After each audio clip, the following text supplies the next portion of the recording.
در خصوص زبانی که حضرت آدم با آن صحبت می کرده است روایات تاریخی در دست نیست.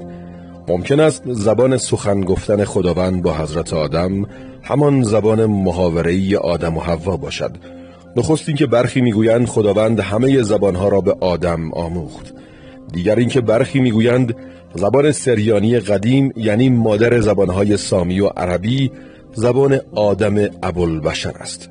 نسل کنونی بشر بعد از حضرت آدم از فرزندان حضرت نوح است، لذا حضرت نوح را ابوالبشر ثانی میگویند. فرزندان آن حضرت هر کدام به منطقه‌ای از زمین هجرت کردند و از هر کدام نسلی پدید آمد و چون ارتباطات در آن عصر بسیار دشوار بود، این نسل‌ها سالیان درازی همدیگر را نمی‌دیدند، لذا ارتباط زبانی آنها بسیار اندک بود. در آن زمان نیازهای بشر نیز اندک بود و به تبع آن کلمات اندکی نیز داشتند، لذا اکثر کلمات فرزندان نوح بعد از جدا شدن از همدیگر و متناسب با نیازهای جدید و به خصوص نیازهای محیطی به وجود آمد. این اولین دلیل کثرت زبانها بود. عامل پیدایش گویش‌های مختلف یک زبان نیز همین دوری اقوام از یکدیگر است. گویش‌ها در بدو پیدایش تفاوت چندانی با زبان اصلی ندارند، ولی در طی هزاران سال این تفاوت به قدری زیاد می شود که زبانی جدید به وجود می آید. عامل دیگری که باعث تغییر زبانها می شود داد و ستد زبان هاست.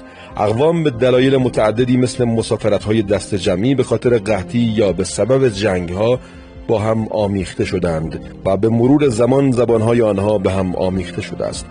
از زمان حضرت آدم حدود 10,000 سال می‌گذرد و این زمان برای پدید آمدن زبانهای فعلی کفایت می‌کند.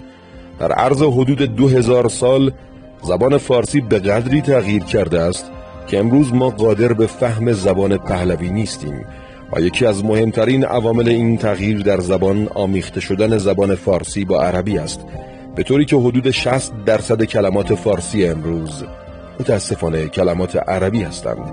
یکی از واضح‌ترین دلایل خویشاوندی زبانها کلمات مشابهی است که در آنها وجود دارد.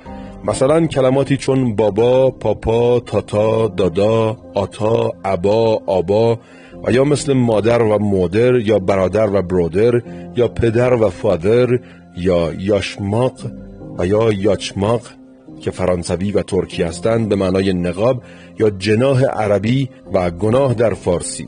اینکه گفته می شود انسان‌های اولیه حرف زدن بلد نبودند ربطی به آدم و نسل او ندارد.